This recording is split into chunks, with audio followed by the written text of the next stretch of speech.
This is the No More Wasted Days podcast, and we're your hosts, Sarah Kaufman Bradstreet and Heather PG. Grab your favorite NA drink and listen as we share vulnerable stories so you never feel alone on your alcohol-free journey. And gain insights from us as we break down our most used tips and strategies that have kept us alcohol-free. It's time to break free from wasting any more of your days to the drinking, blackout, hangover cycle. Welcome to another episode of the No More Wasted Days podcast. I'm one of your hosts, Sarah. I'm Heather. And we are super excited about this topic today. I'm going to be talking about becoming your biggest self in sobriety. Does that mean anything to you, Heather? Does that feel any certain way? Yes, I think it's so cool that we get to redesign our self, our likes, dislikes. Yeah.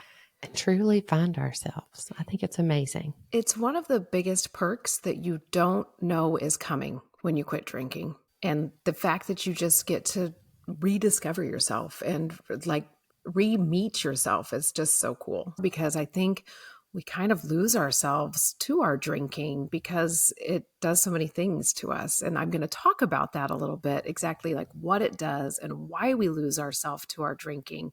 And then I'm going to give you some very tangible tips of how you can actually start finding yourself again, because I think that's the hardest part. Like, how can you find yourself and then start living that biggest version of yourself? And part of the reason that I decided on this topic is I went to go see one of my favorite bands at the very beginning of April, AJR. Do you know the band AJR? I do not. It's like they're obscure, but also they're playing stadiums. I think there's just such a huge array of music out there now that it's, there's just a lot of choices and options, because I meet so many people that don't know them. And then I'm like, they just went on their first stadium tour, so I think they're kind of a big deal. I'll check them out. Yeah, I love them. I think they're very much either you really like them or you hear them and you're like, that's not for me. But they are actually three brothers. And we started listening to them as a family, like way back in 2019. Way back in 2019 is when I quit drinking. So they were kind of my band. I found them when I was totally drunk. So drunk, our Spotify algorithm was playing random songs for us. And all of a sudden it's playing this song in the background. And my husband's like, this song is so cool. And I was like, well, you got to see who it is. Like, and we see him, we're like, AJR. And we're like, that's a weird name, right? And somehow our drunk asses said, we need to put this in the notes of our phone, because we just started listening to all of their music that night. And we're like, oh my God, this band is so, so good. And I was like, we are never going to remember their name tomorrow because we're drinking. And I'm like, nope, no way my drinking brain's going to remember this tomorrow. We put it in the notes of our phone. Probably the smartest thing I had ever done as a drunk person, because then probably a month later I quit drinking and they just became my band. All their music really spoke to me, and all of their music is really about finding your true self, growing up. They're obviously pretty young and they do all this growing up, finding out who you are as a young adult. And for me, it was like finding out who I really am as a newly sober person. So they've been a huge part of my journey. And at the concert, at the very, very end, he sang their big song from their newest album. And one of the lines he said at the very end was, he's like, I just want you to all go out there and be your biggest self. Never be afraid to be exactly who you are. And I was like, oh, yes. Crying, all the things, all the feels. So I heard that and I was like, I got to share this with people because it just resonated with me. So I know it'll resonate with other people. So before I dive into how you can find your biggest self, why we lose our biggest self and our sense of self when we're drinking, I want to invite you all to Dry July. I host 4 30-day alcohol-free challenges a year. And when you join a 30-day alcohol-free challenge with me, I set you up with daily videos, daily emails, and there's an online community where you can check in below each video. There's an online journal, a printable online workbook, and it's just a really cool way that can actually kickstart your whole journey, because this is actually how Heather started her journey. Yep, that's exactly right. So I just want to say, if you've been listening for a while, Sarah and I both quit in spring. And if you're like, no, it's summertime. Yeah. Like, now's the time. Time is going to pass fast. And you can make significant changes in the summertime. And we can relate because we did it in the spring and we did our summers. And this is my fourth summer. And Sara, this is your sixth summer? Gosh, I think it is. Isn't that crazy? Wow. Yeah, and honestly, if you are nervous about an alcohol-free summer, then it's a great time to actually start with that support because you can get through it and you're actually the most excited about your alcohol-free journey right at the beginning. It can give you a good base as you head into the holidays because all of a sudden those will show up like summer will fly by. If you want to join that 30-day alcohol-free challenge, check out the link in the show notes. And I'm actually going to give our podcast listeners a special 10% coupon discount on that. Go enter the code podcast when you enroll, and you'll save 10% on your enrollment. So, all right, we can dive back into the meat of what's happening on this now. Yeah, this is one of my favorite topics. It's something I help folks that I work one-on-one with every time we meet. So I'm happy to be refreshed on Yeah. the topic. I know. And it's funny because I talk about it a lot too, and I never get tired of sharing about this. It gets me pumped on my journey over and over and over. I'm like, oh my gosh, I get this chance again. So, why are we talking about finding your biggest self? I kind of mentioned it in the intro that we just lose ourselves in our drinking. And when you're drinking, you're just constantly numbing yourself. And when you're numbing yourself, alcohol starts to hide your true self. It dulls your light. It dulls your normal personality. I know as a drinker, I thought it enhanced my personality, enhanced my light. I was so wrong. That's kind of why, too, when you do something like a 30-day break from alcohol, you can do a little test to see, like, oh, does it enhance or does it not? And I actually drank to make myself more quote unquote likable. But when I look back at it, I think, but likable to who? If I was having to drink to make myself be likable for people, then those were the wrong people. People need to Yeah. like me for me and not because they like the drunk version of me. I also did activities based on if alcohol would be part of the event. If drinking wasn't going to be part of it, then I didn't want to go. And now I look at it and I'm like, whoa, if I had to know that alcohol was going to be there, maybe it actually wasn't fun. Like, Yeah. Yeah. And it's cliche to think about that it enhances your life. And when you said makes you more likable, I tend to turn things to self and then outward. mm-hmm. And I wonder if I was trying to like myself. Exactly. I think that was a huge part of my issues, my reasoning why I was drinking because I did it because I thought other people liked me better. But yeah, it was because I became more comfortable with the self that I had created that I wasn't actually comfortable with. Like if that makes sense. Yeah, totally. And another thing that I always noticed was alcohol made me less likely to take action on what I really wanted to do. I would talk a huge game when I was drinking. Oh my gosh, I would be drunk and Hmm. saying, oh, I'm going to do all these things. I'm going to build this kick ass business. I'm going to start this. I'm going to do this. I'm going to build a house one day. I would never take action on it the next day. Like, and even little things like, oh, I'm going to do a house project tomorrow, or I'm going to go on a hike, or tomorrow we could go to downtown Portland and take our kids. And I would wake up in the morning and have a hangover and not want to do any of those things. And since I wasn't taking action on those things, I started to believe that I wasn't worthy. And I started to believe that I couldn't complete those things. And I started to tell myself, I'm such a loser. I'm just a drunk or hungover loser. Yep. Same here. And I used to say that I was going to start a podcast one day. Mm-hmm. And we were on a Daymakers call like 2 years ago. And I was like, so it came up because somebody was talking about my voice and it being soothing. And it came up and I was able to put action behind a dream. Like finally you take action on these things because you have the energy, because you have the brain space for it, because you're not just thinking about drinking all the time. So it really is an amazing thing. And what you're going to find is when you quit drinking, it raises your vibration. And what do I mean? Like that's very hippy dippy talk, right? No, it raises your vibration. But when you're vibrating at a level, and there's a lot of science around this too, like we're all sending out energy waves to the world. So when you're in a really positive space, you're sending out energy waves that are positive. And that means positive people are going to find you. positive projects are going to find you. So all of a sudden you quit drinking and you're really afraid that no one's going to like you. And oh my God, people do like you and they are the right people. Have you found this? Absolutely. There's a saying, if the people on your boat aren't enough or good for you or supportive, you need a bigger boat. And my boat is so solid now that I have quit drinking. Yeah, you really just start to know these are my people. This is where I need to put my energy. It's a cool thing. And then you just start to discover your own confidence again. You start keeping deals to yourself. And one of the most important deals you start keeping to yourself when you quit drinking is that deal you make each morning to not drink. And Mm-hmm. every single day you do that, you start building your confidence.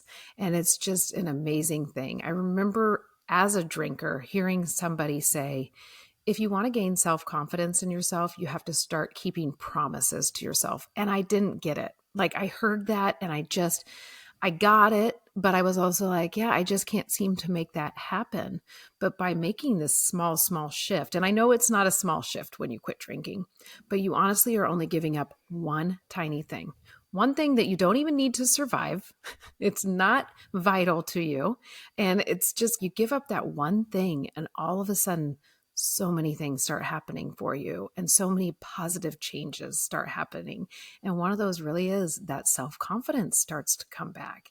And then all of a sudden, you actually start to realize what you really like to do, because you aren't going to things based on if alcohol is going to be there or not. And then that helps you start finding your authentic likes and dislikes. And then that's all part of the self discovery piece. And there's so many ways to find out about yourself. So, I mean, a gazillion ways. So I can't wait to hear some of your tips, Sarah. Okay, so we're going to talk about 4 different ways you can actually find your biggest and most authentic self. And I keep saying become your biggest self. Really, what it is you're going to have this self discovery time. You're going to really get to know yourself. And as you start to really get to know yourself, I want to urge you to go out there and be the biggest version of yourself. And it's kind of that saying, like, let your freak flag fly so the other freaks can find you.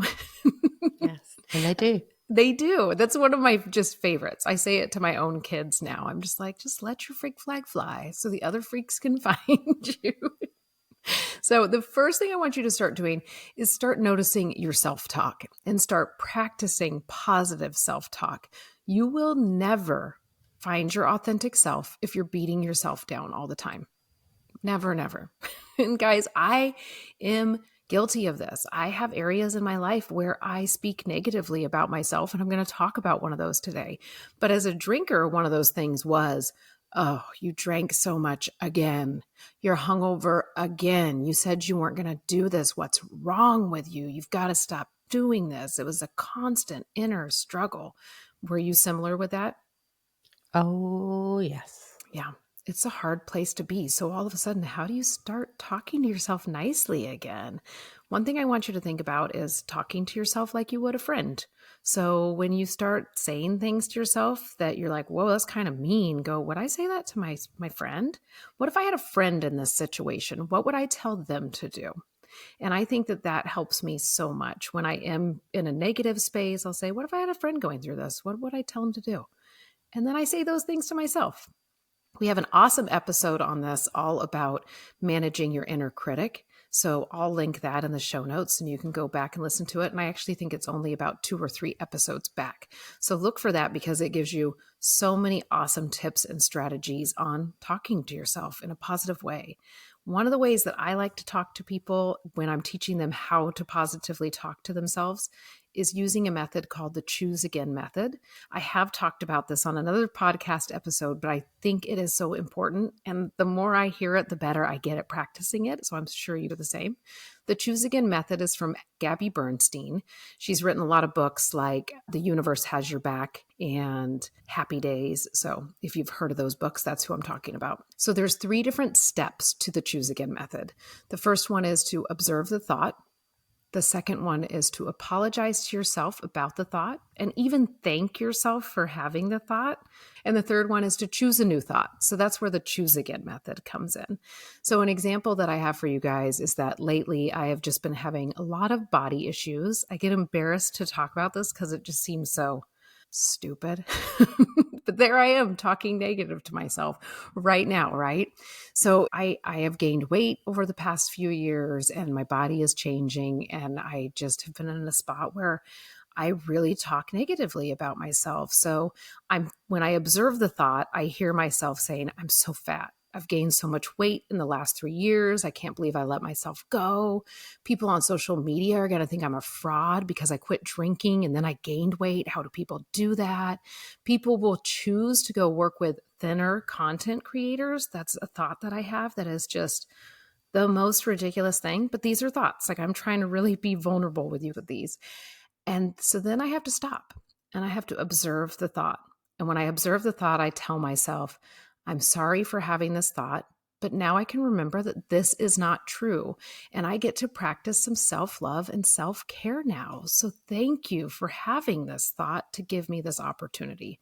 So that was the observing the thought and thanking myself for the thought. And I really do this when I hear this. And then the third thing is to choose a new thought. Because here's the deal, we get to be in charge of what we're thinking about ourselves. So when you use the choose again method, that third step, choose a new thought. And this is my new thought. You're doing something most people would never attempt to do by building your own house. Your life has gotten extremely busy, so sometimes you choose comfort food, and that's okay. You're constantly working on improving your eating right now, and you work out daily. You're a baddie. So when I hear that, when I start talking to myself that way, I'm like, okay, all right, I got this. This is fine. And then I'll even tell myself things like, people don't choose to work with you because you're thin. You're not a fitness coach. You're a sobriety coach. People choose to work with you based on your knowledge, not on how you look. So as I'm telling myself all these new thoughts, it's easier then to really work on myself the way I want to. So that's how the choose Yes. again method works. Yeah, and like the affirmations are really helpful here too. When I was going through cancer treatment and I had no hair, eyebrows, eyelashes, I would be like, I am gorgeous and everybody knows it.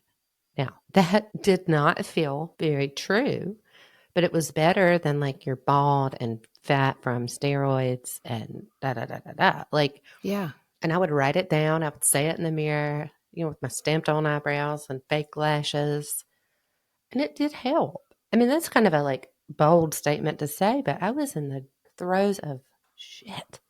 Right? So it's powerful. It is powerful. How you talk to yourself is huge.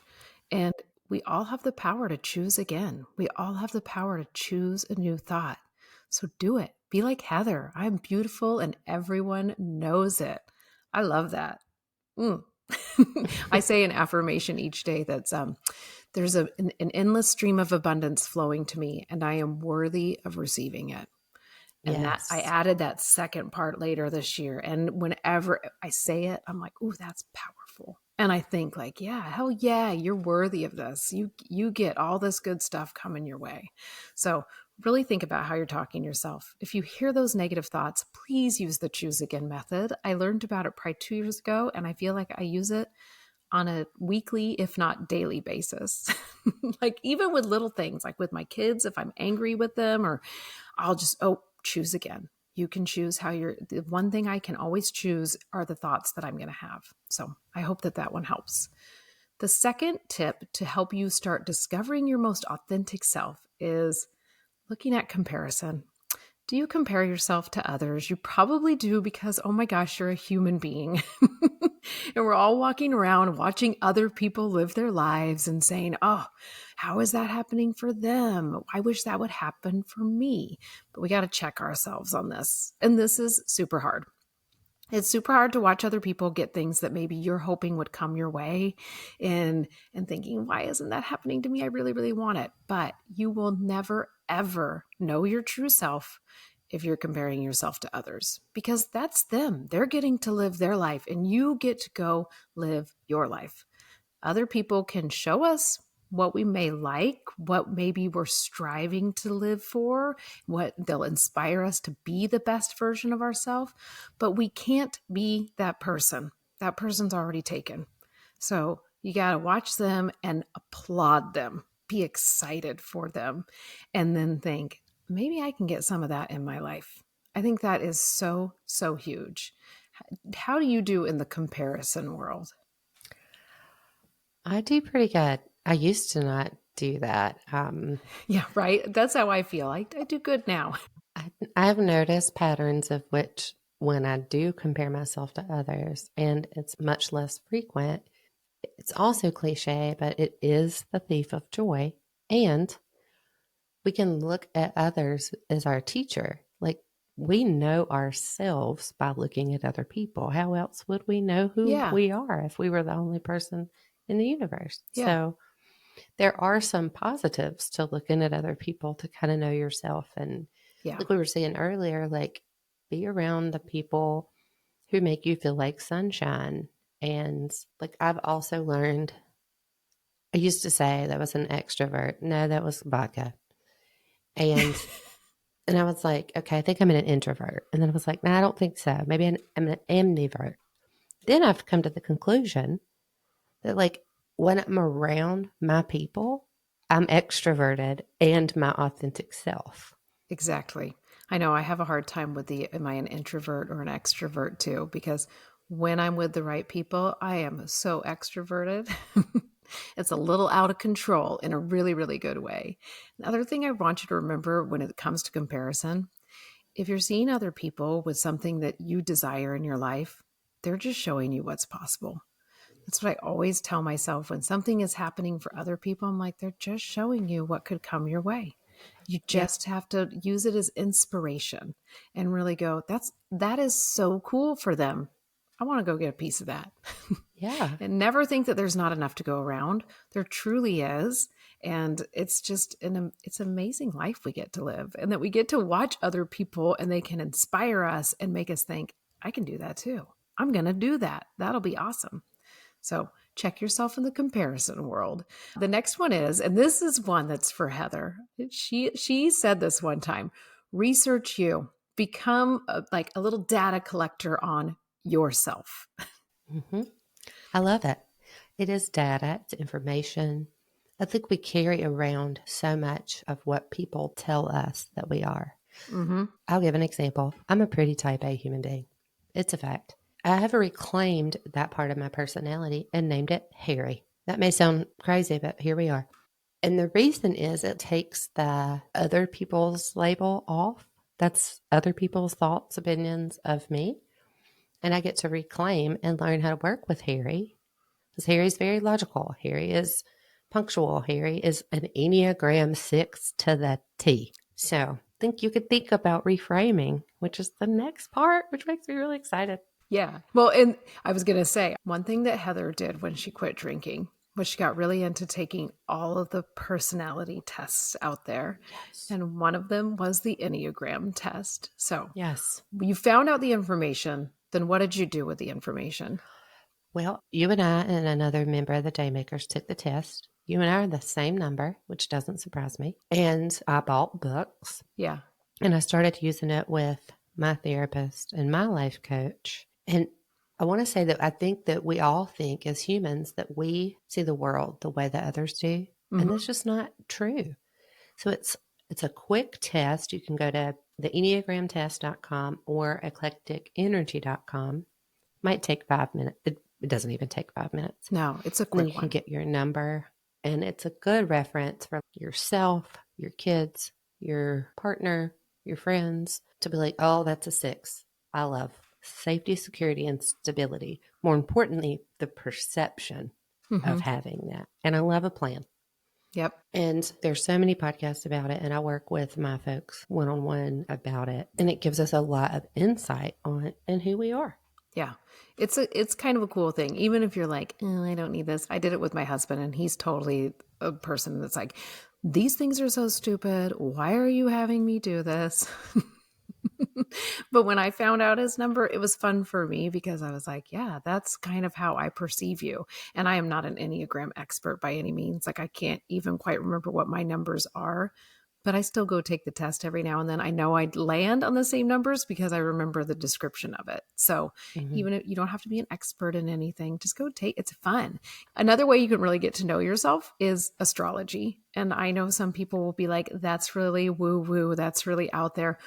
why not go read about the day you were born? Go look at some astrology things and say, oh, I am that piece. I can see that in me, or I'm not that piece. And you can get really, really into this, or you can just Mhm. go lightly into this. So, Yeah. are you into astrology? Yes. I am a Taurus, tried and true, Leo rising. And I kind of got more into it because, again, it was more data. I had my birth chart read Yeah. back in 2021, like in between surgeries. I was on a journey, y'all. I did not come to mess around. It's just information. Yeah.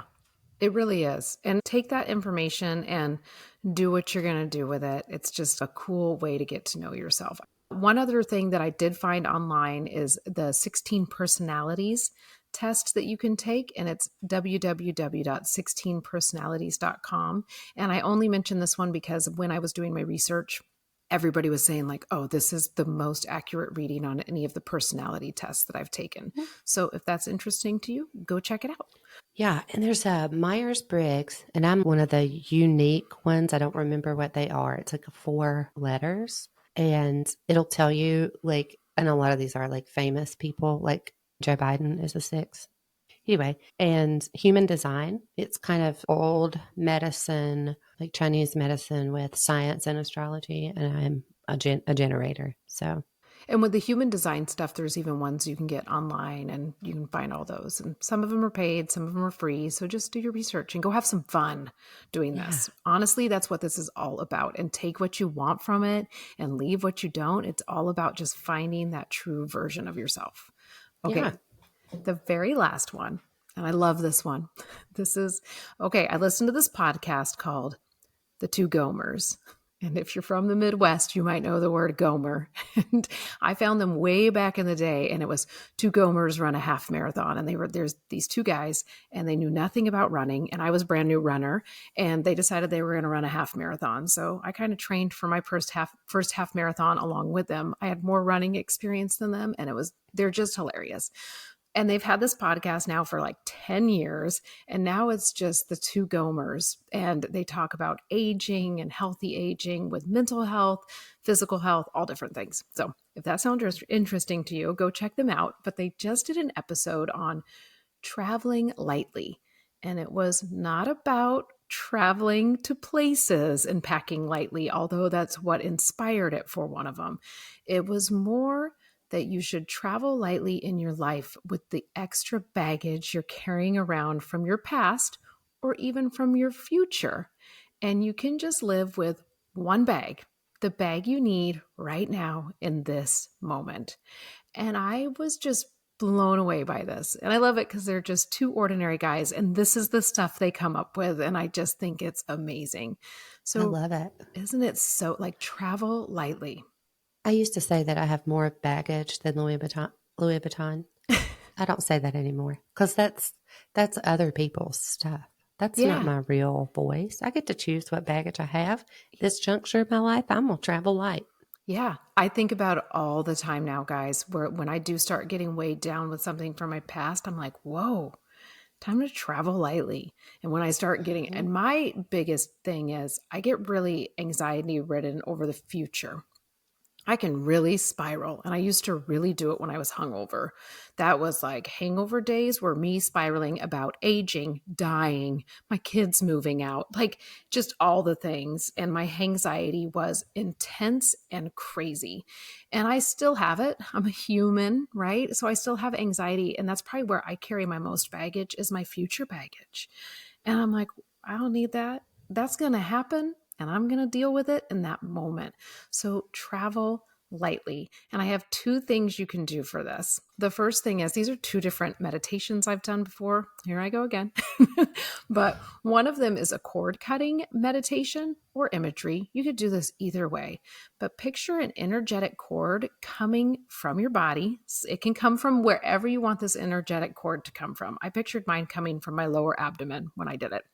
And then you connect that to a past experience or person. And then you're going to cut that cord in the most loving way. You're going to use whatever tool you want to use to cut that cord. And you're going to cut it and you're going to think, I love you, and thank that past experience or person, wish them well, and move on. It is a way to get rid of baggage. And then you can journal about it, reflect on it. How did it feel to say goodbye to that part of you or part of your life, a past person? This is a really helpful one to me. So I hope you use that one. And another way you can travel lightly is let go and live in the now. Okay, this is pretty fun.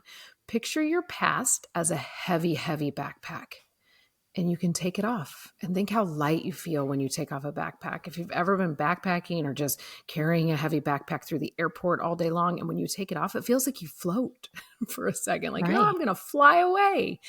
When you get rid of your past, stop carrying it around, it feels like you're going to float away. You feel free. So do that. And the other thing you can picture is your future is carrying heavy, heavy boxes in front of you. And you're thrown off balance because you're carrying these heavy boxes. You can't see over these heavy Mm. boxes.